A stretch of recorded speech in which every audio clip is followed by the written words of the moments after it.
Sí, sí, se ve. ¿Todos ven? Sí. Bueno, entonces vamos a arrancar, ¿sí? Bueno, como contaba antes, nos toca ver ahora metales de transición, ¿sí? Que es un poco, hasta acá ustedes venían viendo, bueno, salvo las clases anteriores de alcalinos y alcalinos térreos que andan por acá en la tabla periódica, todo el resto de la materia había estado enfocado acá, ¿sí? En el bloque P. Esperen que quiero que mi puntero no escribe y quiero que escriba. Denme un segundo. A ver, lo escribí.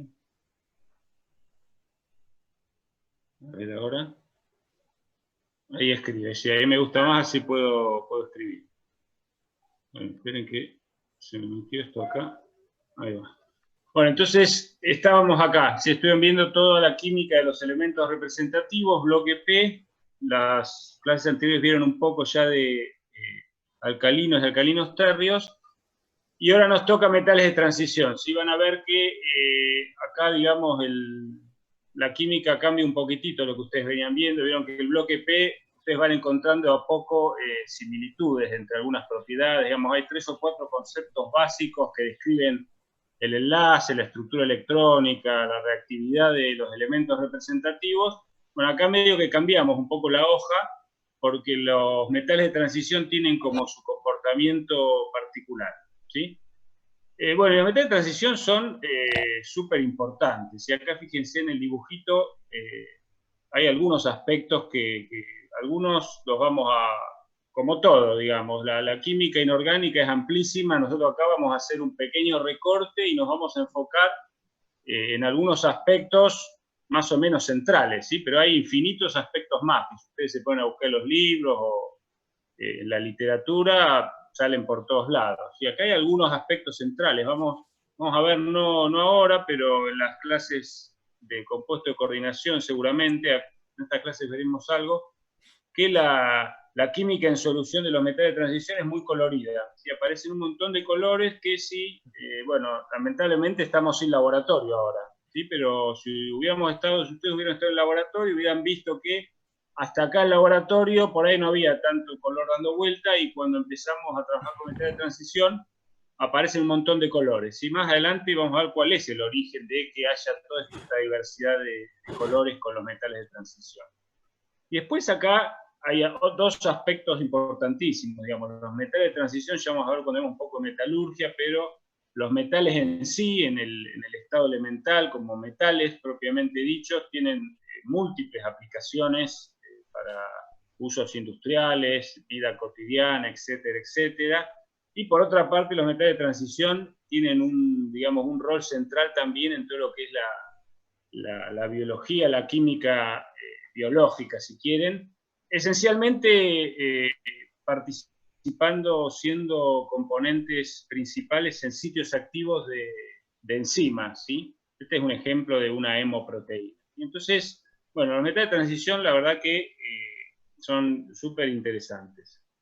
Entonces vamos a empezar desde lo más elemental que los caracteriza hasta ver después un poquitito algunos rudimentos de su química en solución acuosa, principalmente, un poco de sus aspectos estructurales, y seguramente en las clases de química de coordinación se puede ver un poco más de estructura electrónica, pero digamos lo que caracteriza a los metales de transición es que tienen electrones de valencia en orbitales d. Este es un aspecto clave que hasta acá, si ustedes repasan lo que estuvieron viendo, no aparecía. Si los metales de transición tienen sus electrones de valencia en estos orbitales d, sí, que están acá, se los presento. Ustedes estaban familiarizados hasta acá con estos orbitales S, orbitales P. Bueno, habían visto algo orbitales D en realidad, porque cuando discutieron seguramente hipervalencia o aspectos de retronación, aparecieron orbitales D, pero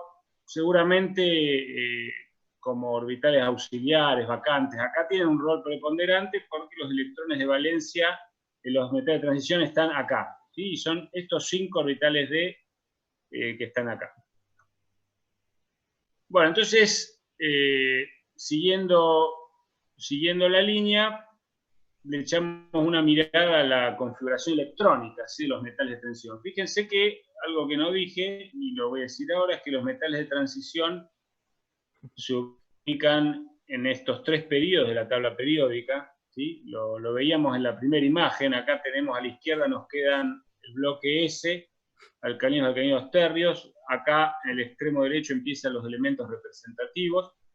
Y estos 3 periodos que están acá son los metales de transición y se agrupan en 3 periodos. Y típicamente se los identifica como el bloque 3D, ¿sí?, porque estos orbitales electrones están de valencia, están en orbitales 3D. Fíjense acá las configuraciones electrónicas, los electrones se van ubicando en orbitales 3D. El que está abajo es el bloque 4D, porque los electrones de valencia están orbitales D, pero un nivel más alto, y abajo los 5D. ¿Sí? Entonces es el primer, segundo y tercer periodo de transición. Y a su vez, dentro de cada bloque 3D, 4D, 5D, los metales de transición se agrupan en tríadas, ¿sí?, en grupos de 3. ¿Sí? Estos 3 que están acá, entonces es muy común identificarlos como, por ejemplo, el grupo del cromo, la tríada cromo, molibdeno, tungsteno, o, no sé, el grupo del níquel, níquel, paladio, platino, y así, ¿sí? Y, por supuesto, su química está emparentada, digamos, la idea de la tabla periódica, de recorrerla a lo largo de los grupos, justamente es,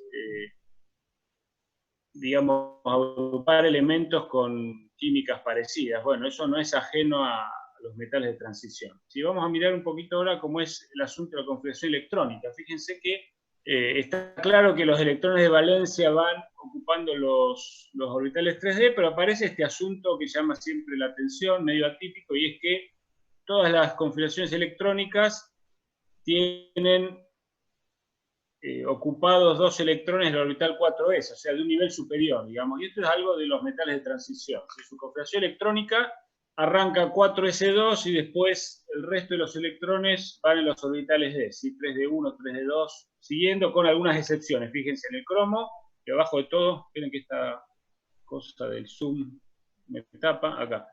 Y abajo de todo, cuando se llega al anteúltimo, al cobre, 4s1, 3d10. Y acá hay un cambio de electrones que de alguna manera está asociado a la capa semillena y la capa llena, donde la configuración electrónica se aparta un poquitito de la regla general, ¿sí? Y lo importante acá, más allá de la discusión de por qué es así, que no es tan elemental, es que esta es la configuración electrónica, y cuando veamos la química, cuando le saquemos electrones, o sea, cuando oxidemos los metales de transición, tiene que estar claro que los primeros electrones que se van son siempre los S, ¿sí? O sea que una vez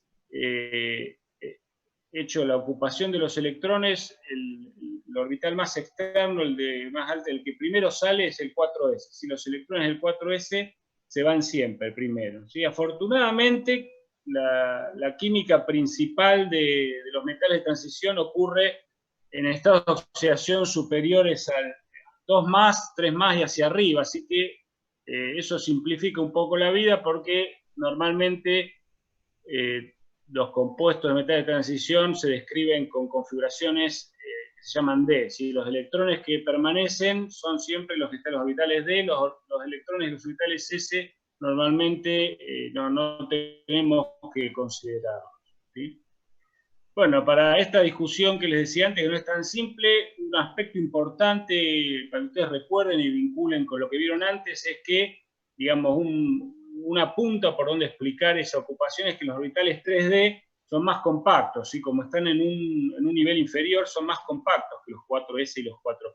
Fíjense que es la probabilidad máxima de encontrar electrón en los 3D está más cerca del núcleo que 4s y 4p. Por lo tanto, es de esperar que haya más repulsión electrón-electrón acá que acá. ¿Sí? Entonces, esa diferencia entre los 3D y los 4S, hay otros factores, este no es el único, es un aspecto importante a considerar de por qué es así el llenado de la configuración electrónica del estado fundamental de los metales de transición, ¿sí? Bueno, seguimos. Hasta acá, interrumpan, ¿sí? Si hay algo que quieren preguntar, Yo tenía una por pregunta favor interrumpan. Sí, dale. de antes. Cuando dijo que era solo esos 3 periodos, O sea, no, Sí, no vamos a acá. considerar el periodo 7, ¿no? Los actínidos y... Periodo 7, ¿dónde estás? Ah, no, bueno, está bien. Este que está acá. El siguiente que viene acá abajo, bueno, acá ya estamos lo que se conocen como transuránidos. Los que vos solamente mencionás es los que están todos apilados acá, ¿sí? Que son los lantánidos y actínidos, ¿sí? Sí. Lantánidos o actínidos están todos acá. Si cuando uno llega al lantano, el siguiente elemento, fíjense que acá salta, el número atómico salta de 57 a 72. ¿Sí? Acá en el medio hay 14 elementos más que son los lantánidos y actínidos. Así que es lo que se conoce como el bloque F, porque ahí los electrones de valencia empiezan a ocupar los orbitales F. ¿Sí?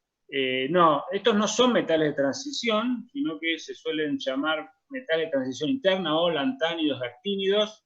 eh, en la versión habitual, normal de la materia, solemos dar un poquitito de lantánidos y actínidos hacia el final. En esta versión remota, por una cuestión de tiempos y de cómo la fuimos armando, no vamos a ver lantánidos y actínidos. ¿Sí? Pero esos elementos están acá y no pertenecen a los metales de transición. ¿Sí? ¿Está claro? Está bien, sí. Gracias. Bueno, seguimos entonces. Bueno, entonces hasta acá esa es la confección electrónica. ¿Sí? Antes de avanzar más adelante en distintos estados de oxidación, vamos a echar una pequeña mirada a Perdón, una pregunta antes la de que siga. estructura. Sí, dale. En la anterior diapositiva eso explicaba por qué se llenaban los D. O Esto sea, era es el una punta llenado. de, O sea, no claro, el explica la reactividad. llenado. O porque los 4 S son los que se dan primero. Claro, digamos, una vez que se... No, esto no es una explicación profunda, esto es Ok. una punta para que ustedes tengan una idea de cuáles son los factores que influyen, ¿sí? Ustedes vienen acostumbrados a la regla de, digamos, a las reglas diagonales, al principio de construcción para escribir las configuraciones electrónicas, que va todo muy bien hasta que uno se topa con los metales de transición. Lo que pasa acá es que la energía orbital de los orbitales individuales atómicos, de los 4s y los 3d, se acerca mucho, ¿sí? Están muy cerca en energía respecto a lo que ocurría con orbitales 1s, 2s, 2p, 3p, que ustedes utilizaban para los elementos representativos. Cuando uno llega acá, estos orbitales, para estos números atómicos, estos orbitales están demasiado cerca, entonces aparecen otros factores que determinan, una vez que uno completa con el total de electrones, o sea, para el Z, el número atómico correspondiente, la configuración electrónica total del estado fundamental del átomo no es tan simple de anticipar en base a simplemente el número cuántico principal. Si lo que uno esperaba de que un nivel 3 se llene primero y después uno siga con el 4, acá no ocurre, ¿sí? ¿Por qué? Porque, bueno, porque hay aspectos de repulsión interelectrónica característicos de átomos polielectrónicos que embarran un poco la cancha. Entonces, para darle una manera, si uno completara los 3D hasta el final y después los 4S, bueno, aparecen cosas como esta, así que demasiados electrones de los 3D llevan demasiada repulsión interelectrónica. Entonces, en algún punto del llenado de los orbitales 3D, después, en vez de seguir llenando orbitales 3D, se llenan los dos orbitales 4S, ¿sí? Porque ahí la repulsión interelectrónica no es tan grande, ¿sí? Pero no es el único factor, ¿sí? Ok, gracias. Me quedó claro. Y respecto a la reactividad, digamos, sí, de alguna manera, después cuando uno remueve electrones, estos son los de más alta energía, o sea, son los primeros que se van, los 4S. Y eso está claramente probado experimentalmente, ¿sí? Que son los electrones 4S que son los primeros que salen. Entonces yo tengo un metal de transición y le saco dos electrones, por ejemplo, para llevarlo al cation 2 más, los electrones que se fueron son los 4s. ¿Sí? La configuración electrónica del cation 2 más va a ser 3D y según qué metal de transición sea, los electrones que hayan quedado acá. ¿Sí? Bueno, pasamos entonces, acá tenemos en esta tabla periódica compactada tenemos las estructuras metálicas, ¿sí? De los metales de transición. Fíjense que ustedes seguramente habrán visto un poco de estructuras metálicas en los alcalinos y alcalinos térreos, que esencialmente, si ustedes recuerdan, los alcalinos, fíjense, el simbolito que está acá describe algún tipo de empaquetamiento. ¿Sí? Los metales es un empaquetamiento de todos átomos iguales, ¿sí? Entonces son estructuras tridimensionales que adoptan distintos tipos de empaquetamientos. Pueden ser cúbicos, hexagonales, y después pueden ser compactos o no compactos. Y el compacto tiene que ver con que la ocupación de espacios en esa celda unitaria es la máxima posible. Los no compactos no ocupan un volumen, no son tan efectivos ocupando el volumen. ¿Sí? Por ejemplo, esto que acá se llama como PCC, cúbico centrado en el cuerpo, es un tipo de empaquetamiento metálico no compacto. Fíjense que es el que adoptan los alcalinos. ¿Sí? Bueno, los metales de transición, fíjense, vamos a mirar el bloque 3D. Nosotros vamos a estar principalmente enfocados en el bloque 3D porque, bueno, son, digamos, los más comunes, los bloques 3D y 4D. Vamos a ver algunos aspectos nomás, pero, digamos, la ocurrencia de estos metales es un poco menor a la de los metales 3D, lo que no significa que no sean importantes. ¿Sí? Nosotros nos vamos a enfocar principalmente en los 3D para ilustrar el comportamiento general de los metales de transición. Entonces, el bloque 3D, fíjense, adoptan, a diferencia de los alcalinos, por ejemplo, casi todos adoptan estructuras compactas. ¿Sí? Eso habla de una mejor ocupación del volumen de la celda. Hay algunos casos, algún caso por acá de empaquetamientos no compactos, pero en general empaquetan en empaquetamientos cúbicos o hexagonales compactos. Así que estos dos empaquetamientos utilizan el mismo volumen, tienen una diferencia en la distribución de las distintas capas. ¿Sí? Fíjense acá cómo se acomodan en la primera capa y en la segunda, y acá tienen acá se acomodan así. Si uno mira las capas en esta dirección, van cambiando así, ¿sí? Pero son similares. Y acá fíjense, el manganeso no tiene ningún simbolito porque es una excepción, no adopta ninguna de estas estructuras, ¿sí? Pero no vamos a entrar en ese detalle. Lo importante acá para ahora discutir algunas propiedades periódicas de los metales de transición es que la gran mayoría de ellos adoptan empaquetamientos compactos, ¿sí? Y ahí eso hace que, por ejemplo, tengan parte de eso, vamos a ver otra parte que lo explica, que tengan, por ejemplo, temperaturas de fusión mucho más altas que los alcalinos, ¿sí? Que adoptan empaquetamientos no compactos, ¿sí? Al hacer empaquetamientos compactos, digamos, la interacción metal-metal es un poco mayor, ¿sí? Bueno, pero lo que va a explicar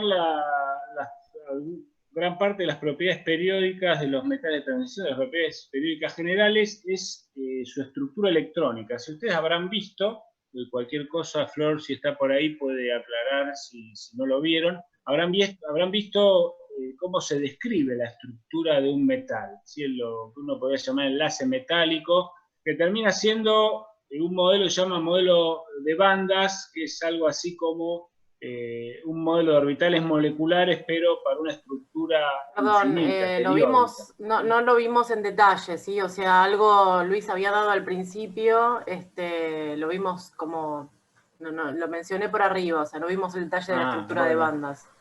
Bueno, listo. Bueno, pero la idea general, mire, les cuento, es así. Imaginemos, por ejemplo, que tenemos una hilera unidimensional de átomos metálicos. Y en vez de, no entremos directo en la estructura en 3 dimensiones, decimos que tenemos empaquetados los metales así, ¿sí? Y simplifiquemos, por ejemplo, que es un metal alcalino, por ejemplo, podría ser el sodio, ¿sí?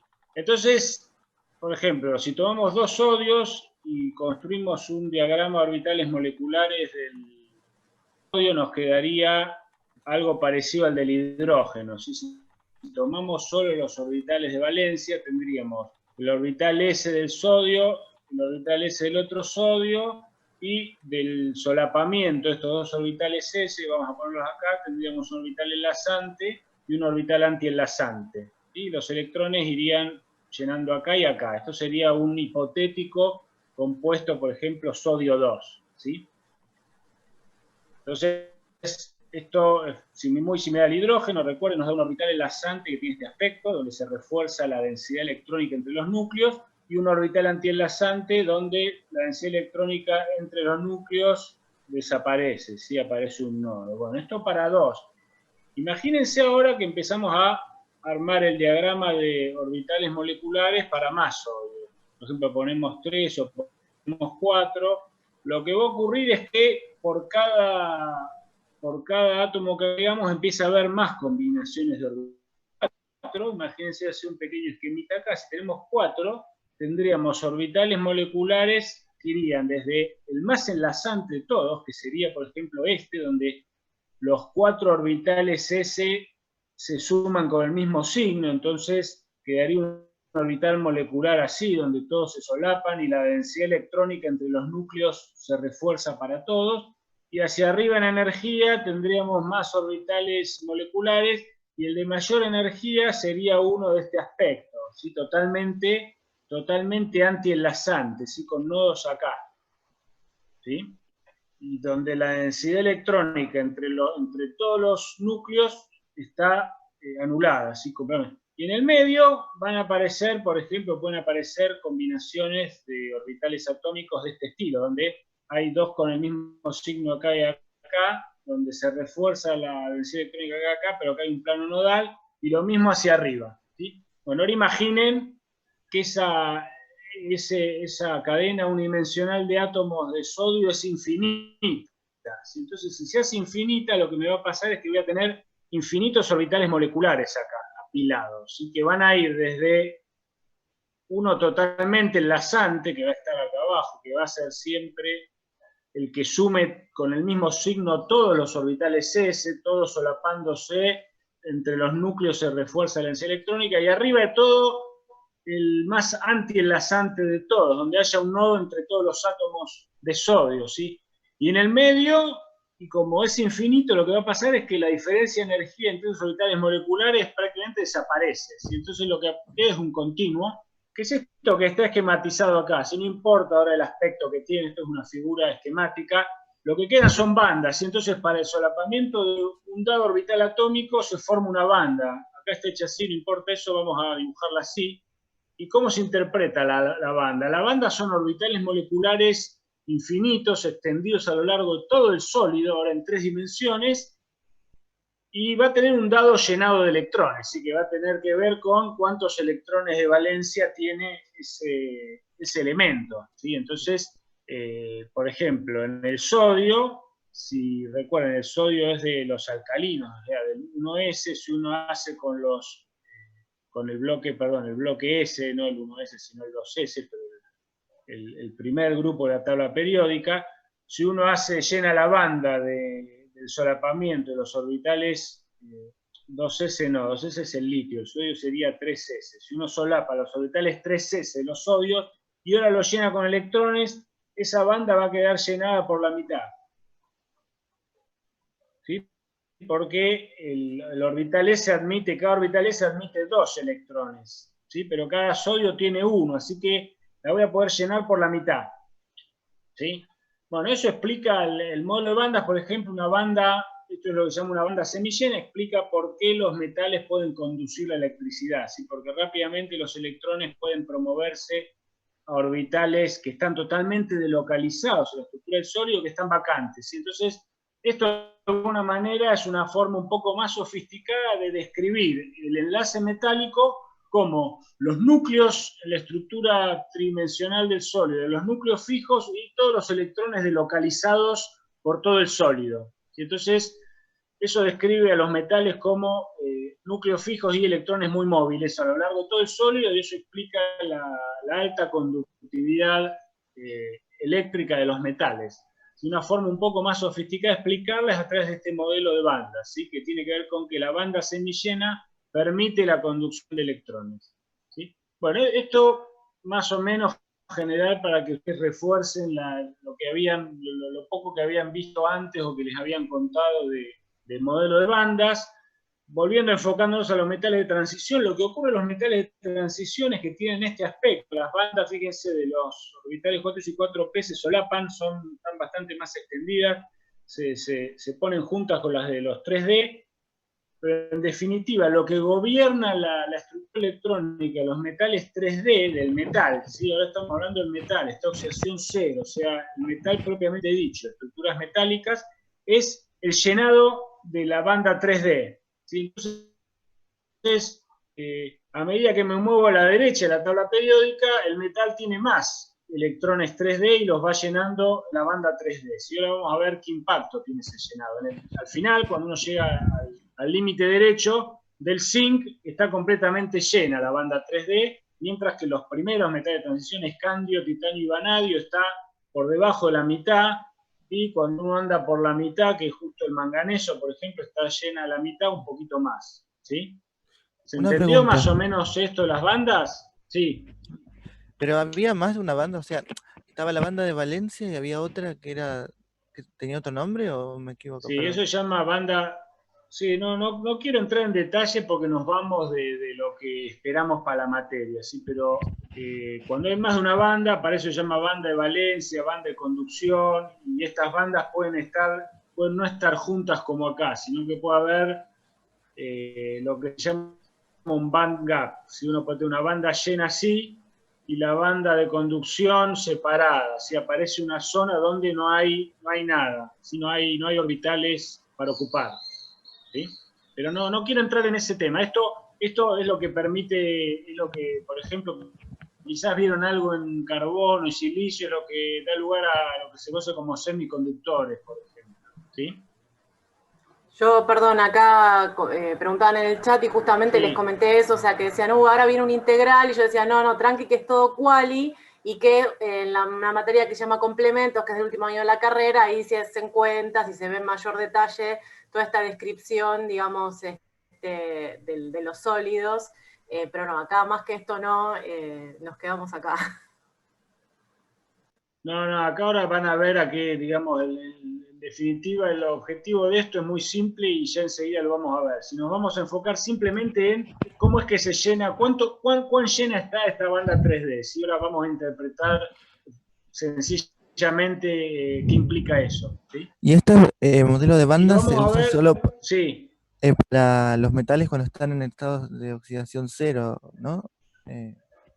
sí, Vale. esto es para describir específicamente metales en estado de oxidación elemental, pero en realidad es un modelo general para describir estructura electrónica en sistemas extendidos, sí que no son moléculas discretas, sino que estado típicamente en el estado sólido, o sea que es aplicable para óxidos, eventualmente para sales, etcétera, ¿sí? O sea, es un modelo, si querés, de orbitales moleculares adaptado a estructuras periódicas, ¿sí? Que uno las puede esquematizar así. Si tengo una celda unidad en un sólido con átomos en posiciones fijas, y lo que pasa es que este sólido se repite indefinidamente, y entonces tengo que adaptar un modelo de orbitales moleculares de una estructura infinita, pero que tiene periodicidad, ¿sí? Gracias. Bueno, ok. Bueno, entonces miremos cómo usamos eso para explicar, por ejemplo, cómo haría el radio metálico en los metales. Si el radio metálico, ustedes podrían hacer con el radio atómico, bueno, el radio metálico, ¿cómo se obtiene? Acá está en picometros. ¿Sí? Recuerden que los picometros son 10 a la menos 12 metros, y en realidad para una unidad más adecuada para describir, por ejemplo, distancias del láser son los Armstrong.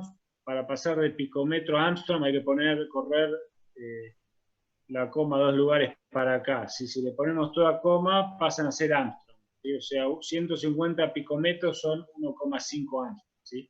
Pero estos son radios metálicos que se obtienen justamente a partir de determinar experimentalmente en esos empaquetamientos de las estructuras metálicas cuál es la distancia entre los núcleos, ¿sí? La distancia entre dos átomos iguales de la estructura, bueno, y la mitad de esa distancia es lo que sería el radio metálico. Y entonces fíjense lo que se observa.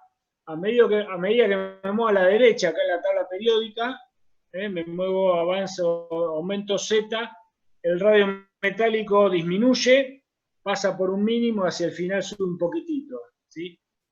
De alguna manera el radio metálico me tiene que estar mostrando, al estar extraído, si quieren, de la estructura metálica, me tiene que estar mostrando indirectamente la fuerza de interacción entre los metales, entre los átomos metálicos. Entonces, si la fuerza de interacción es mayor, el radio metálico que yo, los metales están más cerca, el radio metálico que yo observo es más chico, ¿sí? Entonces, fíjense que al movernos a la derecha disminuye el radio metálico, eso implica una mayor interacción metal-metal. ¿Cómo lo explicamos? Bueno, con lo que vimos antes, ¿sí? A medida que voy a la derecha, la banda esa 3D, la banda 3D cada vez se va llenando con más electrones D. ¿Y por qué eso implica reforzar la interacción metal-metal? Bueno, porque la mitad de la banda, fíjense que los orbitales D son 5, ¿sí? Implica que los puedo llenar con un máximo de 10 electrones. Y si yo tuviera 10 electrones, tengo la banda llena. Si yo tengo 5 electrones de valencia, estoy justo en la mitad de la banda, ¿sí? Y uno puede más o menos imaginar que de la mitad de la banda hacia abajo, la mayoría de todos estos orbitales moleculares que están acá van a ser esencialmente enlazantes, ¿sí? Pensemos en el caso simple que yo les conté al principio de 2 átomos solamente, por ejemplo en el caso del sodio, con 2 átomos, si yo lleno la mitad, o sea, si yo pongo electrones acá, tengo maximizada la ocupación del orbital enlazante. Si yo sigo poniendo más, empiezo a ocupar el antienlazante y debilito el enlace. Bueno, eso llevado a la estructura de bandas, si yo lleno, mientras yo vaya llenando la banda 3D hasta la mitad, o sea, con 5 electrones, voy a estar ocupando cada vez más orbitales que son enlazantes. Entonces voy reforzando el enlace. ¿Hasta cuándo? Hasta que estoy en la mitad, más o menos acá, que hasta el manganeso. Cuando me paso de los 5 electrones, D, fíjense que es 1, 2, 3, 4, acá estoy 5, cuando empiezo a pasar, y bueno, ya empiezo a llenar orbitales en la banda que empiezan a ser antienlazantes. Entonces, el radio no crece más, y cuando me voy muy a la derecha, que estoy llenando demasiado la banda con muchos electrones ya en los orbitales antienlazantes, el radio metálico empieza a subir un poquitito. Entonces, ese llenado de la banda me explica esta tendencia en los radios metálicos. ¿Sí? Fíjense que se observa lo mismo para el bloque 4D y 5D, los que siguen abajo, 4D y 5D, y aparece un hecho acá muy notable, que es que uno que espera, bueno, la tendencia general que uno observa es que al pasar al siguiente periodo de la tabla periódica, o sea, el bloque 4D, electrones en orbitales 4D, el radio aumenta. ¿Sí? Bueno, ahí hay un efecto de que al bajar en el nivel, ya el átomo de por sí es más extendido, ¿sí? Los electrones están en orbitales más extendidos, más lejos del núcleo, o sea que hay un efecto más grueso por encima del llenado de las bandas. Y lo que uno esperaba es que el bloque 5D, que el electrón está más afuera, todavía más extendido, estuviera por acá arriba. ¿Sí? Una tendencia así como la anterior, esta tendencia fina explicada por el llenado de bandas, y la tendencia gruesa porque el átomo es más grande, los electrones están en niveles más externos, sin embargo no ocurre. ¿Sí? Prácticamente coincide el 4D con el 5D, y eso se explica con un fenómeno que se llama contracción lantánida. ¿Sí? Contracción, ¿por qué? Porque el átomo, lo que se esperaba para el bloque 5D, ¿sí? El tercer nivel de los metales de transición, se contrae, ¿sí? Es más chico, bastante más chico de lo que se esperaba. ¿Sí? Por eso contracción.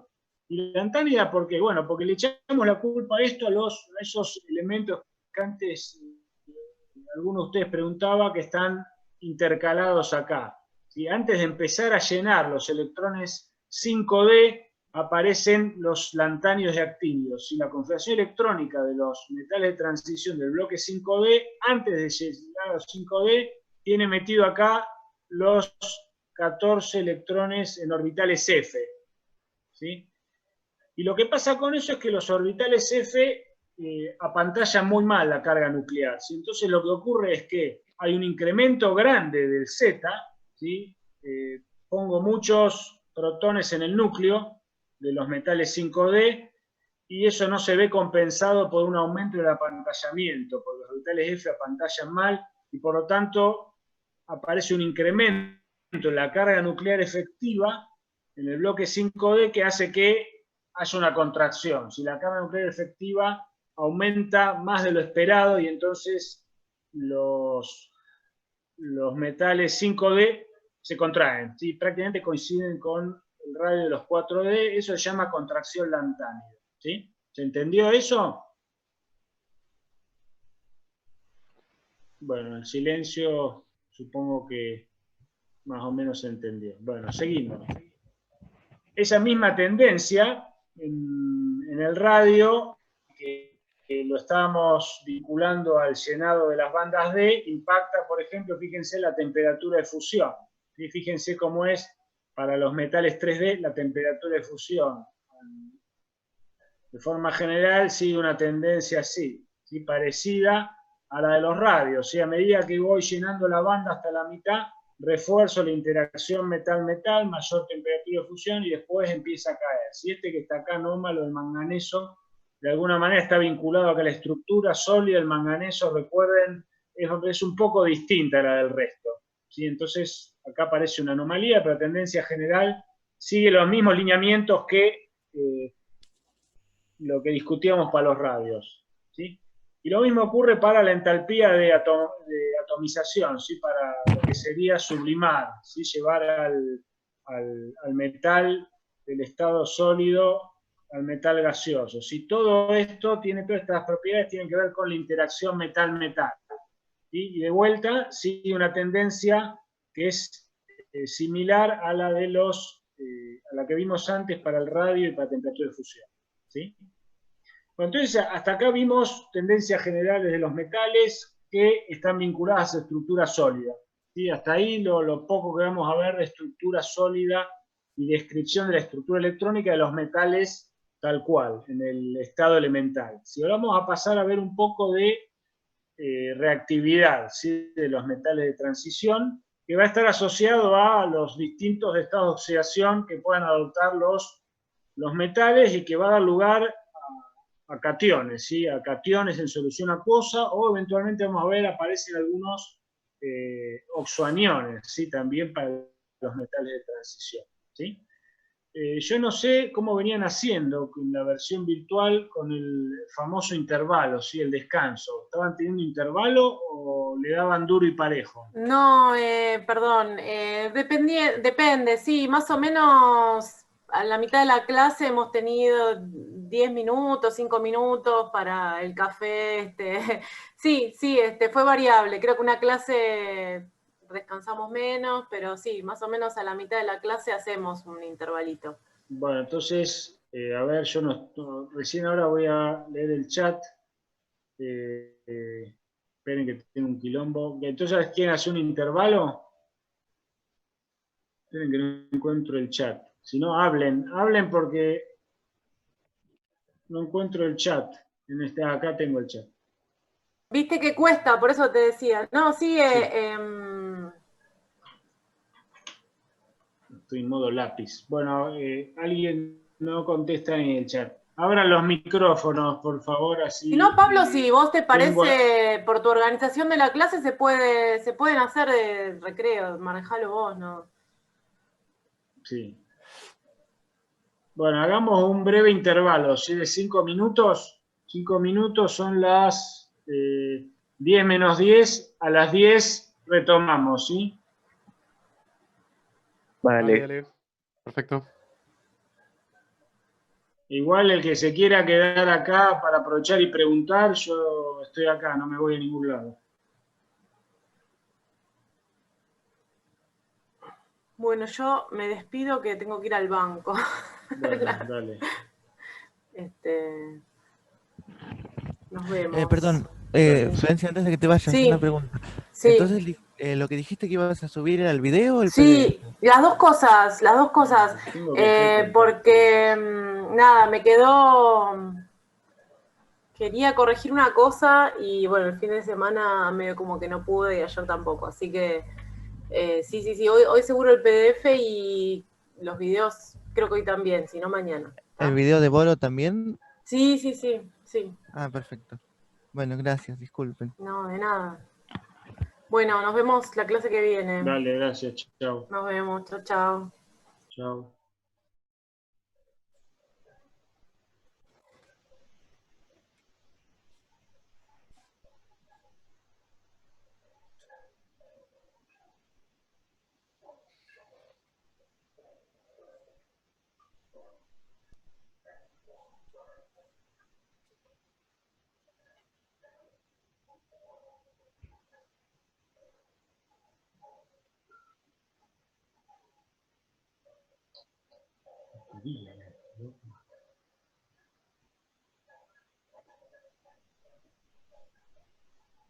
Malísimo esto que me deja compartir la pantalla entera, che.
Pregunta, las, Sí. las excepciones en el llenado de electrones del cobre y el cromo, Sí. ¿serían algo parecido a lo que en el bloque P sería completar el octeto? No te escuché, O sea, ¿qué me decís? lo puedo ¿Pareció pensar a completar el octeto? Más o menos. parecido al... Más o menos. Claro, No, porque el octeto es en el contexto del modelo Lewis y es un modelo un poco más fundamental, más básico y está pensado es un poco más elemental, más simple. Detrás de esto que se observa acá hay una cuestión un poco más sofisticada, así que se explica desde la mecánica cuántica, ¿viste? De química general, te va de ecuación de Schrödinger y todo eso, que tiene que ver con, hay una interacción entre los electrones, ¿viste? Cuando un átomo polielectrónico vos pones más electrones y aparece el problema de la repulsión entre electrones, ¿sí? Entonces, el llenado de los orbitales, además de la energía, empieza a aparecer el problema de la repulsión. Entonces, no es lo mismo aparear dos electrones en el mismo orbital que ponerlos desapareados en dos orbitales de la misma energía, ¿sí? Hay una interacción que se llama de intercambio, que tiene que ver con la energía entre la interacción entre dos electrones con, digamos, el mismo spin en orbitales degenerados, ¿sí? O sea, es un fenómeno un poco más complicado, ¿sí? Entonces, en realidad está asociado a la capa llena o semillena, ¿sí? Lo que pasa es que decir eso no explicas nada de energía de intercambio que sufren los electrones, ¿sí? ¿Estás ahí todavía?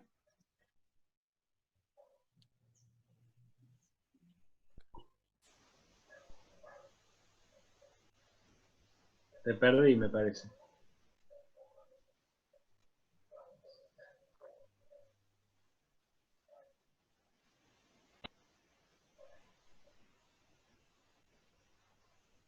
Sí, no está, parece que se desconectó. Ah, lo perdí, ¿no? Sí. Ah, ahí está, ahí volvió. Me quedé hablando en el aire.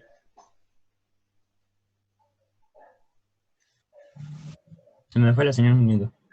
Ah, ¿escuchaste algo de lo que te dije o no? Me perdí la mitad. Ah, bueno, nada, te decía que la explicación de eso es un poquito más complicada. ¿Sí? Tiene que ver con una interacción que se llama intercambio, que se explica desde la mecánica cuántica, ¿sí? Que está asociada, se maximiza en el caso de las capas, de la capa semillena o la capa llena, ¿sí? Pero la explicación es un poquito más sofisticada, no es tan simple, por eso no tiene importancia ahora meterse en eso. ¿Sí? Alcanza con saber que existen esas dos excepciones Bien. a la configuración electrónica, ¿sí? Perfecto.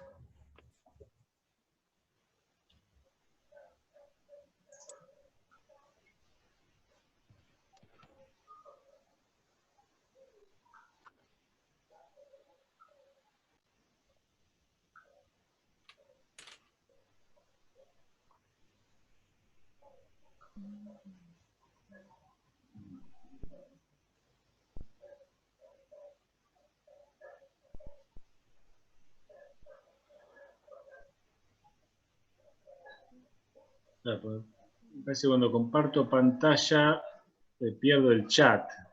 Ese es el tema.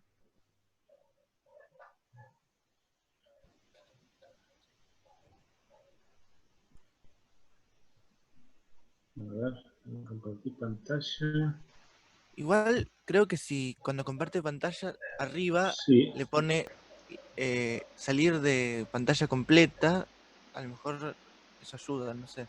Claro, sí, si salgo del de O con compartir Alt pantalla, H no aparece chat. No digo recupero de todo. compartir pantalla, sino Ah. digo porque cuando le pone compartir de la pantalla, le pone vista pantalla completa del completa. PowerPoint. Claro. No. Sí, que es Digo donde que estoy ahora. cuando le pone pantalla completa, el Zoom como que automáticamente le pone pantalla completa para que no se vea la barra y se vea todo. Entonces el chat como que se cierra, pero creo que puede hacer lo mismo. Arriba dice exit full screen, algo así. Puede ser, no sé. Sí, estoy explorando ahora un poquito. Claro, donde yo voy a... No, yo digo donde Ahí. dice las opciones de Zoom.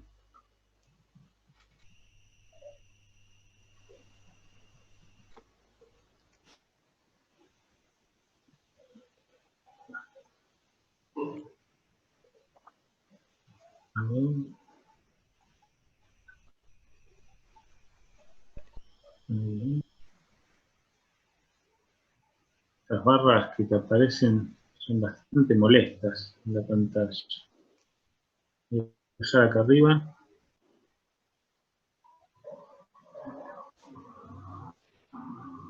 Y el chat acá al costado. A ver si eso funciona.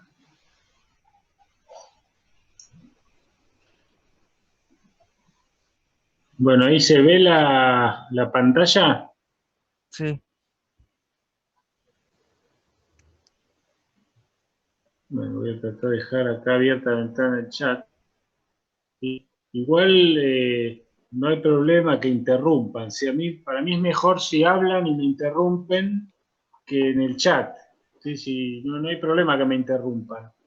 Me interrumpen de golpe y ahí yo me doy cuenta que quieren preguntar y preguntan.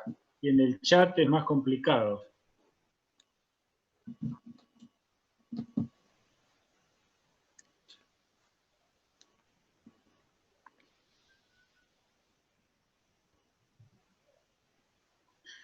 Bueno, espero que estén todos ahí. Vamos a seguir. ¿Sí? ¿Están todos ya? Bueno, obviamente que no está, no va a poder contestar.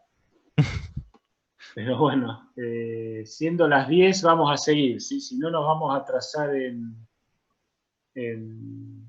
los temas. Esperen que quiero poner el coso que escriba. Vamos a ver si puedo. Okay.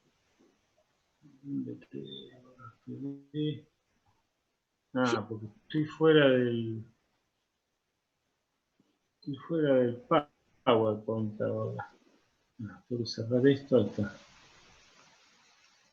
ver ahora. Ahora sí. Ahí está.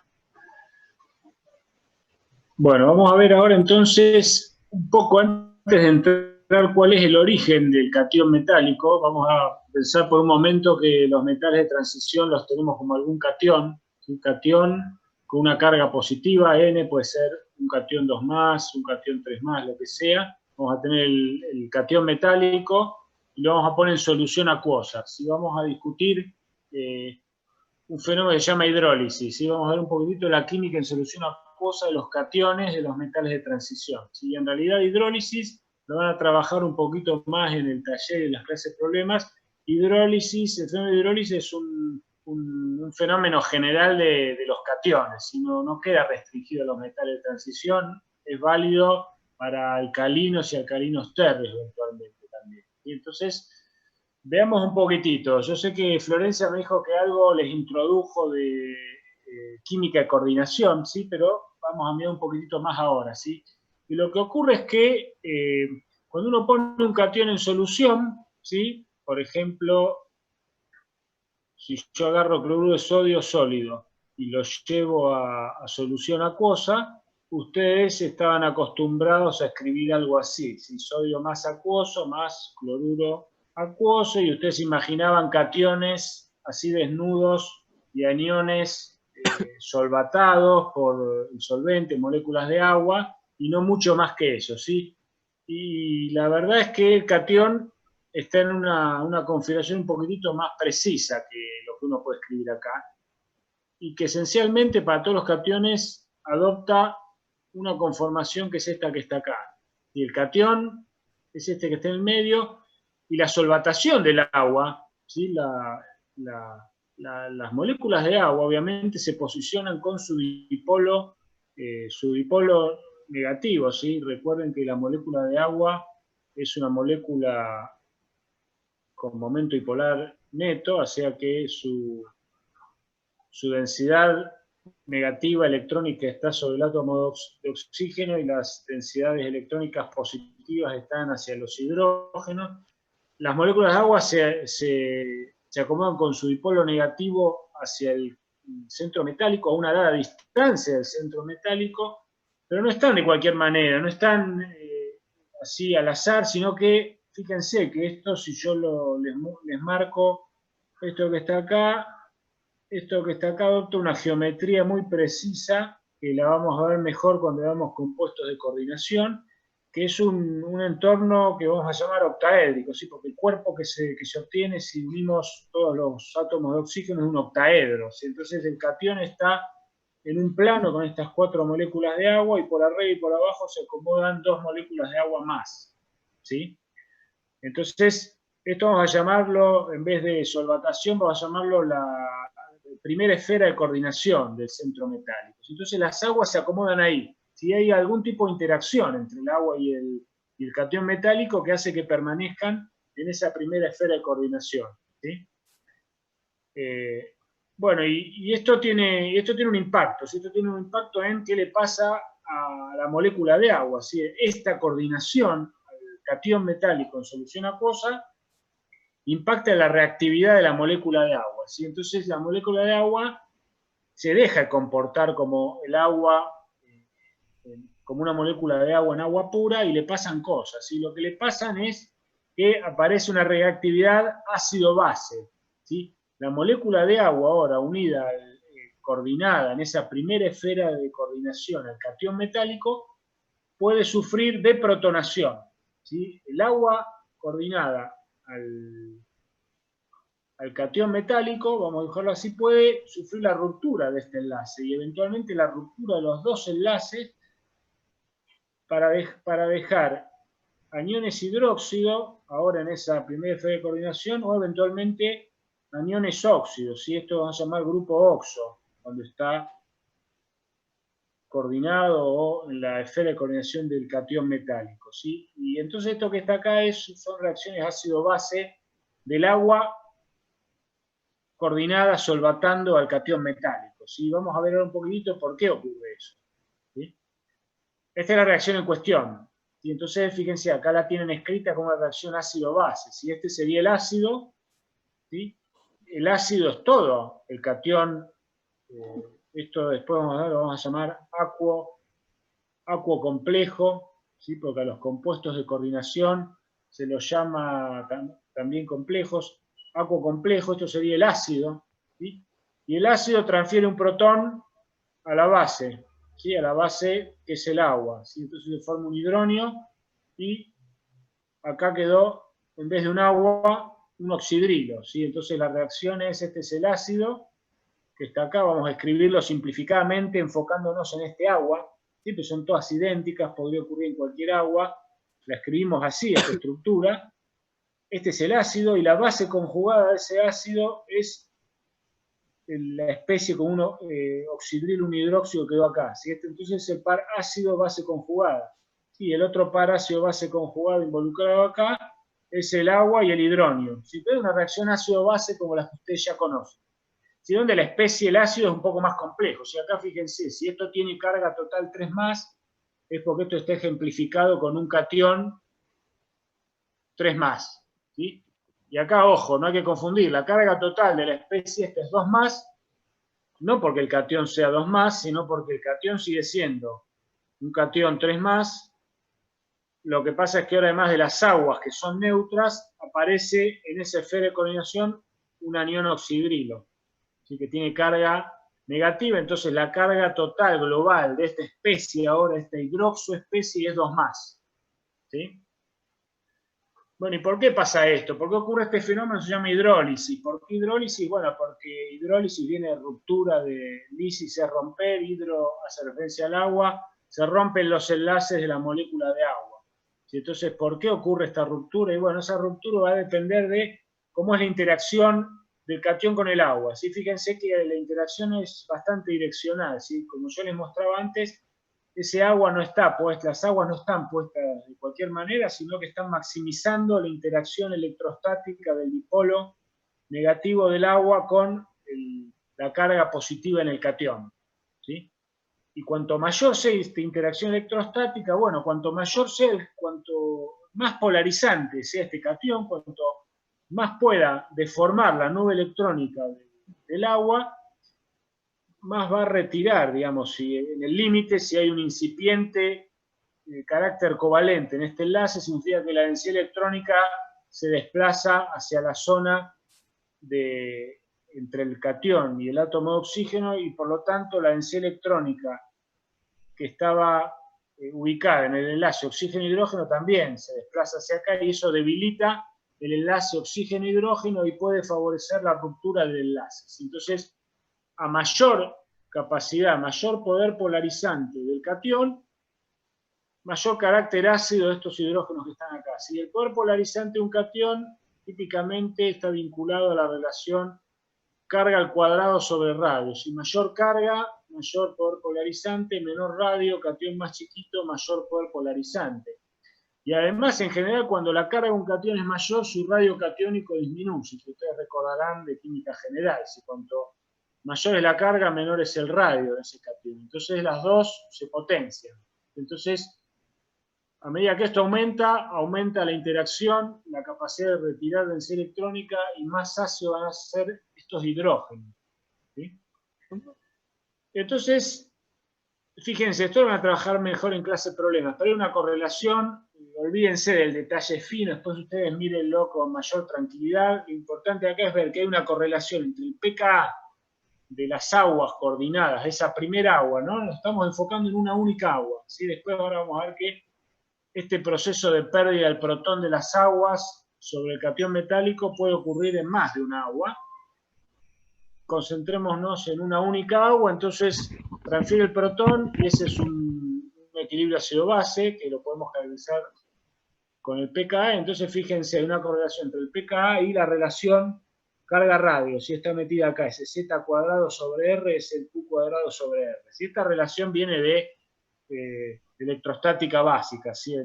Seguramente cuando hagan física 1, si ya lo hicieron o no, van a ver el origen de estas expresiones, y que tiene que ver con cómo se distribuye la carga alrededor de una esfera. ¿Sí? Entonces, a mayor relación carga-radio, fíjense, el pKa disminuye cuando aumenta la relación Q cuadrado sobre R. Si el pKa disminuya, significa que el ácido se hace más fuerte. ¿Sí? ¿Está claro esto? Bueno.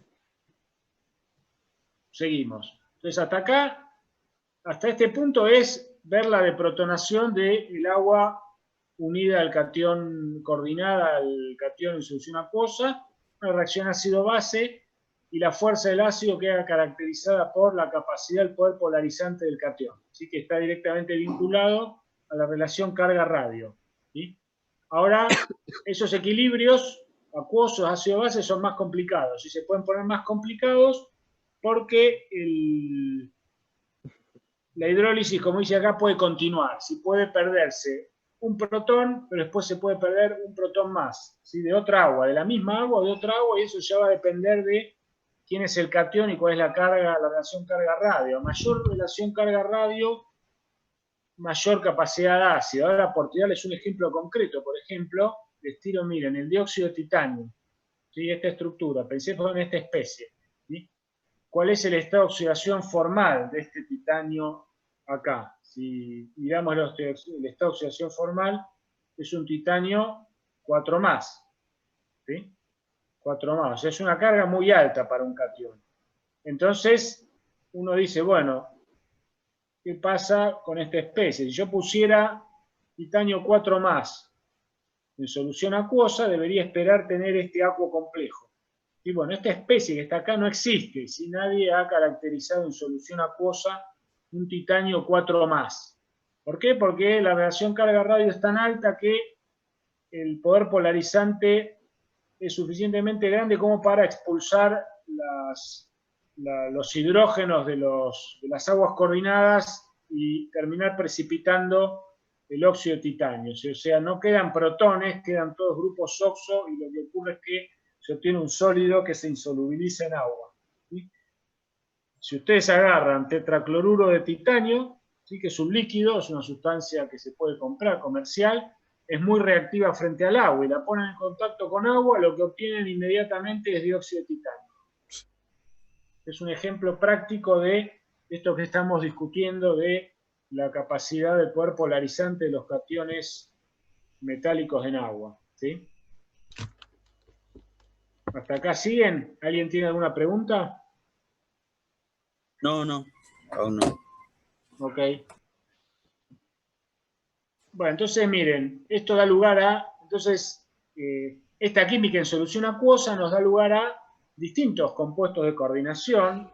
Léase en este punto compuesto de coordinación como un catión metálico, enfoquémonos en los metales de transición, un catión de un metal de transición rodeado en esa primera esfera de coordinación por, puede ser moléculas de agua, pero pueden ser moléculas de agua, pueden ser oxidrilos o pueden ser, esto lo voy a escribir entre comillas, ¿sí? Porque ustedes saben que el ion óxido en solución acuosa no existe, ¿sí? Es una base mucho más fuerte que el agua y le retira los protones al agua y da oxidrilos, ¿sí? Entonces, esto sería el análogo al grupo S-oxo. Entonces, un compuesto de coordinación donde las moléculas, aniones que rodean al centro metálico pueden ser estos. Si vamos a llamarlo ahora ligandos, ¿sí? Vamos a ver en algunas clases más adelante, cuando formalicemos un poco mejor los compuestos de coordinación, que los ligandos son todas esas especies que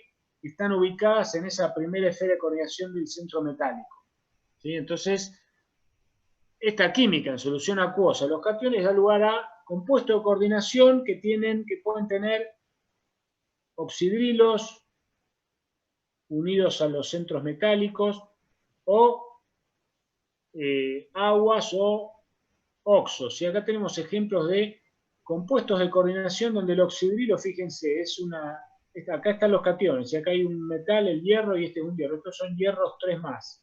Y acá hay cobres 2+ en esta especie. En esta especie también, cobres 2+.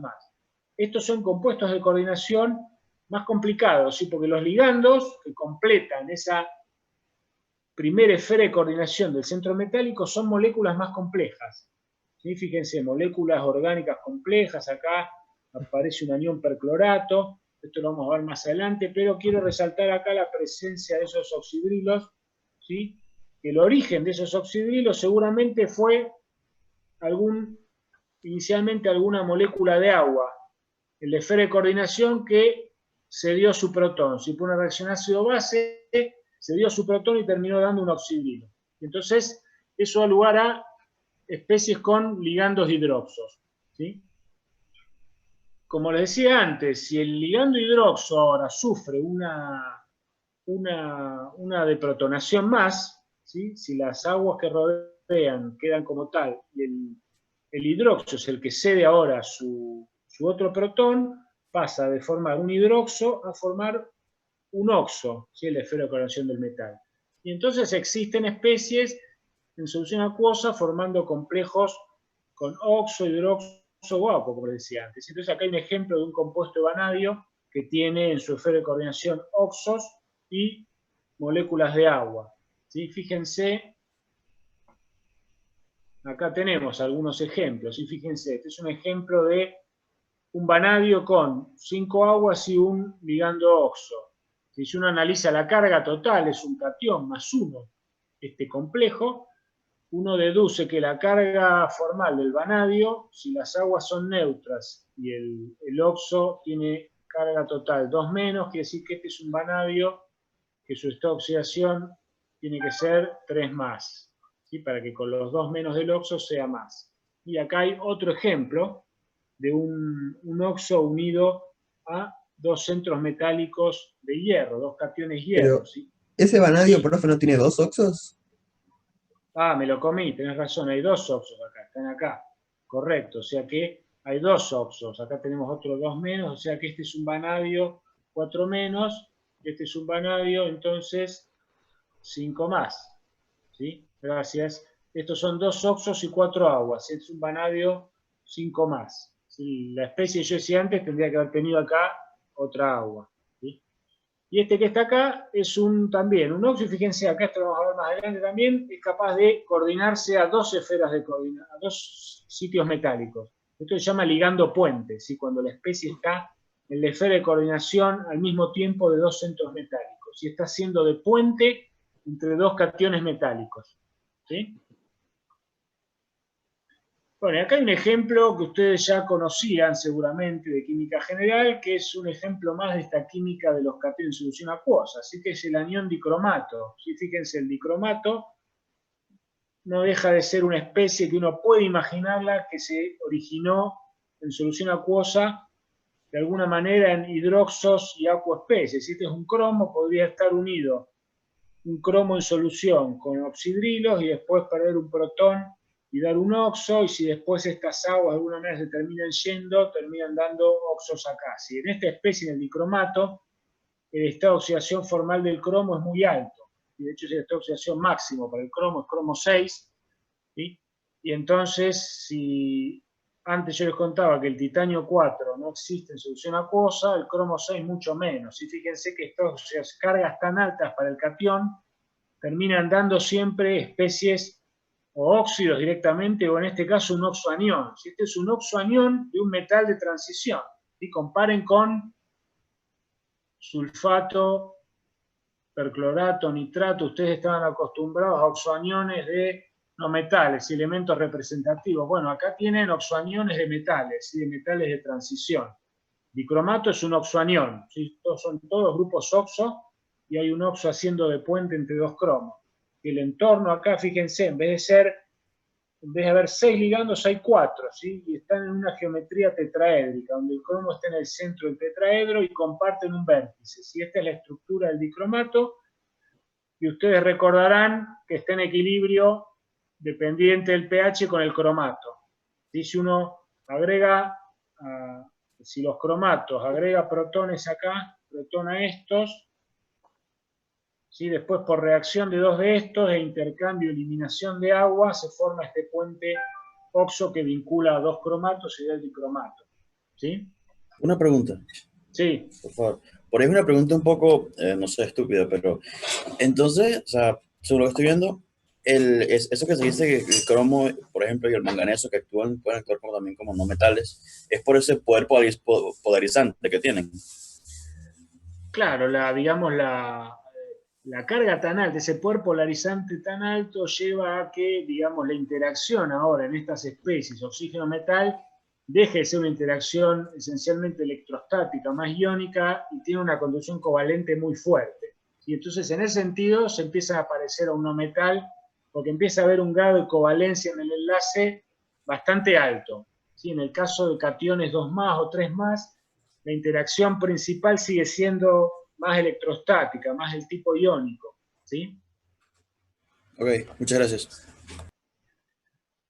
Bueno, entonces fíjense, esto nos da pie a una química muy interesante en los metales de transición, que es la de lo que es la que se conoce como polioxometalatos, ¿sí? O sea, esta química de condensación de aguas unidas al centro metálico y formación de puentes de ligandos oxo que conectan más de un centro, más de un catión, puede dar lugar a estructuras mucho más grandes, ¿sí? Estructuras donde hay un montón de cationes metálicos unidos por un montón de oxos. ¿Sí? Fíjense, el vanadio es un ejemplo de esa química.